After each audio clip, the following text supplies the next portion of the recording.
നോക്ക്, ഇന്നത്തെ സമൂഹം ഏറ്റവും കൂടുതൽ, ഇന്നത്തെ കുട്ടികളൊക്കെ ഏറ്റവും കൂടുതൽ വെറുക്കപ്പെടുന്ന ഒരു കാര്യമുണ്ട്. അതെന്താ അറിയോ? ഉപദേശിക്കലാണ്. നമ്മൾ നന്മ പറഞ്ഞു കൊടുക്കലാണ്. ആ ഒരു കാര്യത്തെ ഒരിക്കലും നമ്മുടെ കുട്ടികൾക്ക് അംഗീകരിക്കാൻ കഴിയുന്നില്ല. നോക്ക്, നമ്മളൊക്കെ എത്ര ഉപദേശം കേട്ട് വളർന്ന ആളുകളാണ്. നമ്മുടെ വാപ്പയും ഉമ്മയൊക്കെ നമുക്ക് ഒരുപാട് ഉപദേശങ്ങൾ തന്നിരുന്നു. നിസ്കാരത്തെക്കുറിച്ചും മാതാപിതാക്കളെക്കുറിച്ചും ദീനീബോധത്തെക്കുറിച്ചും അന്യരെക്കുറിച്ചുമൊക്കെ. പക്ഷേ ഇന്ന് അങ്ങനെയല്ല. ഇന്ന് നമ്മുടെ പ്രിയപ്പെട്ട മാതാപിതാക്കൾ അല്ലെങ്കിൽ മറ്റുള്ളവർ, ടീച്ചേഴ്സ്, ഉസ്താദന്മാരത് പറഞ്ഞാൽ അവരിന്ന് കുറ്റക്കാരാകുന്ന ഒരു സാഹചര്യത്തിലാണ് നമ്മളൊക്കെ ഉള്ളത്. അതുകൊണ്ട് ഇന്ന് കഴിഞ്ഞ ദിവസങ്ങളിൽ വന്ന ഒരു വാർത്തയുണ്ടായിരുന്നു. നമ്മളൊക്കെ കണ്ട് അത്ഭുതപ്പെട്ടു പോയി. തൻ്റെ കുടുംബത്തിൽപ്പെട്ട ഒരു പെൺകുട്ടി, 16-കാരിയായ പെൺകുട്ടിയുടെ മരണം. ആ കുടുംബത്തിൽപ്പെട്ട അതേ അടുത്ത ബന്ധുവായ ഒരു ചെറിയ സഹോദരൻ, ആ ഒരു ചങ്ങാതിയും അവനും മരിച്ച നിലയിലൊരു വീട്ടിൽ കാണുകയാണ്. അവൻ്റെ വായൊക്കെ ഇങ്ങനെ കെട്ടി വെക്കപ്പെട്ടിട്ടുണ്ട്. ഒരുപാട് ദുരൂഹതകൾ അതിൻ്റെ പിറകിൽ ഒരുപാട് ആളുകൾ, ബന്ധപ്പെട്ടവരൊക്കെ പറയുന്നുണ്ട്. ഇതൊക്കെ പറയുന്നുണ്ടെങ്കിലും മാതാപിതാക്കളാണ് ഈ വിഷയത്തിൻ്റെ ഏറ്റവും വലിയ കുറ്റക്കാരി എന്ന് തന്നെ പറയുകയാണ്. നമ്മുടെ പ്രിയപ്പെട്ട മാതാപിതാക്കൾ മക്കൾക്ക് നിൽക്കേണ്ട രൂപത്തിൽ നിൽക്കുന്നില്ല, മക്കളോട് പറയേണ്ട രൂപത്തിൽ പറയുന്നില്ല. ഇന്ന് എല്ലാ കാര്യങ്ങൾക്കും നമ്മുടെ മക്കളെ മാതാപിതാക്കൾ സപ്പോർട്ട് ചെയ്തുകൊണ്ടിരിക്കുകയാണ്. ഒരു ഫാമിലി, ഒരു സിനിമ ഇറങ്ങിയാൽ ഒരു ഫാമിലി, ഒരു കുടുംബം തന്നെ പോയിട്ട് മക്കളും ബാപ്പയും ഉമ്മയും ഒക്കെ ഒരുമിച്ചിരുന്നിട്ട് അത് തിയേറ്ററിൽ പോയിട്ട് കാണുക. ആ ഒരു സിനിമക്കകത്ത് എന്തെല്ലാം പേക്കൂത്തുകൾ നടക്കുന്നുണ്ട്. ഇതൊക്കെ മാതാപിതാക്കളുടെ തൊട്ടരികിൽ ഇരുന്നിട്ട് ഈ മക്കൾ കാണുകയാണ്. അതുകൊണ്ടൊക്കെ അവരുടെ ചിന്തകളിലേക്ക് എന്തെല്ലാം ഭവിഷ്യത്തുകൾ ഓടിയെത്തുന്നുണ്ട് എന്ന് ഈ മാതാപിതാക്കൾ അറിയുന്നില്ല. പാതിരാ സമയത്തിൻ്റെ നിശബ്ദതയിൽ നമ്മുടെ മക്കൾ എന്തെല്ലാം തെറ്റുകൾ അവിടെ വീടിൻ്റെ റൂമിൻ്റെ അകത്തളത്തിൽ ഇരുന്ന് ചെയ്യുന്നുണ്ട് എന്നറിയുന്നില്ല. അവരൊരു 10ാം ക്ലാസ് കഴിഞ്ഞാൽ അവർക്ക് ഗിഫ്റ്റായിട്ട് കൊടുക്കുന്ന മൊബൈൽ ഫോണാണ് അല്ലേ? മൊബൈൽ ഫോൺ കൊടുക്കാൻ, കമ്പ്യൂട്ടർ കൊടുക്കാൻ, അതൊക്കെ രഹസ്യമായിട്ട് അവർ പല രൂപങ്ങളിലാക്കി നമുക്ക് പോലും ചിന്തിക്കാൻ കഴിയാത്ത രൂപത്തിൽ അവർ ഉപയോഗിച്ചു കൊണ്ടിരിക്കുകയാണ്. ഈ ഉപയോഗം കൊണ്ട് എന്തെല്ലാം നഷ്ടങ്ങൾ നമുക്ക് വരുത്തുന്നുണ്ട്. നമ്മൾ എന്തിനു ചോദിക്കുമ്പോൾ അവർ മാതാപിതാക്കളോട് പല കാരണങ്ങൾ പറയാണ്. എവിടേക്കാ പോകുന്നത് ചോദിച്ചാൽ പല കാരണം, എന്താ ചെയ്യുന്നത് ചോദിച്ചാൽ അവർക്ക് നല്ല നല്ല കാര്യങ്ങൾ മാതാപിതാക്കളോട് പറയാണ്. പക്ഷെ അതൊന്നും വേണ്ട രൂപത്തിൽ മനസ്സിലാക്കാനോ ശ്രദ്ധിക്കാനോ ഇന്ന് നമ്മുടെ മാതാപിതാക്കൾ കഴിയുന്നില്ല എന്നാണ് യാഥാർത്ഥ്യം.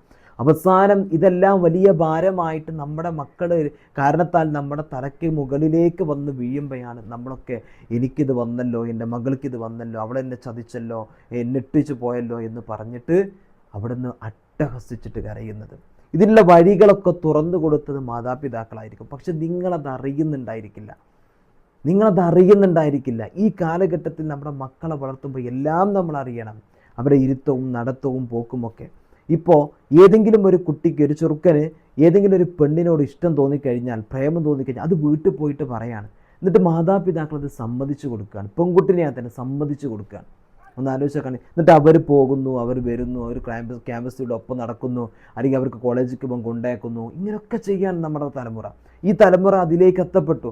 ഇപ്പം നമുക്കറിയാം, നമ്മളൊക്കെ പഠിക്കുന്ന സമയത്ത് നമ്മൾ ഏതെങ്കിലും ഒരു കുട്ടി അങ്ങോട്ടും ഇങ്ങോട്ടും സംസാരിക്കുന്ന, പെൺകുട്ടി ആൺകുട്ടി സംസാരിക്കുന്നത് തന്നെ അത് വളരെ മാനക്കേടില്ല, ലജ്ജ ഉള്ളൊരു കാര്യമായിരുന്നു.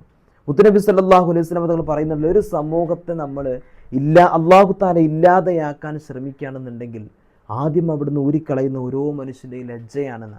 ആ ലജ്ജ നഷ്ടപ്പെട്ട ഒരു സാഹചര്യത്തിലാണ്, അവസരത്തിലാണ് നമ്മളൊക്കെ ഉള്ളത്.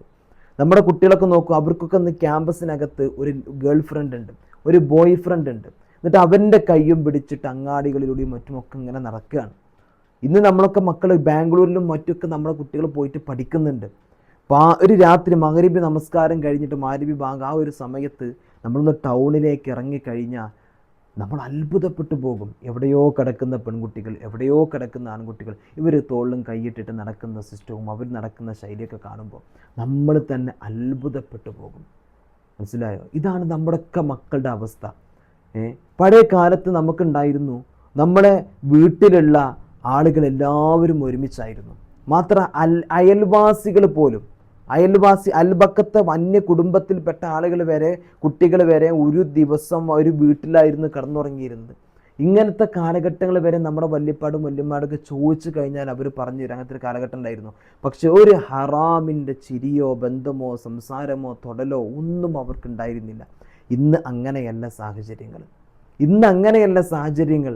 ഇന്ന് പലതും നമുക്ക് നമ്മുടെ സമൂഹത്തിന്, നമ്മുടെ മക്കൾക്ക് എതിരാണ്, നമ്മുടെ കുടുംബത്തിനെതിരാണ്. ആ സാഹചര്യത്തിലാണ് നമ്മളൊക്കെ ജീവിച്ചു പോകുന്നത്. നമ്മൾ കൽബിൽ നിന്ന് ലജ്ജ ഊരിപ്പോയാൽ നമ്മുടെ മക്കളുടെ കൽബിൽ നിന്ന് ഊരിപ്പോകും.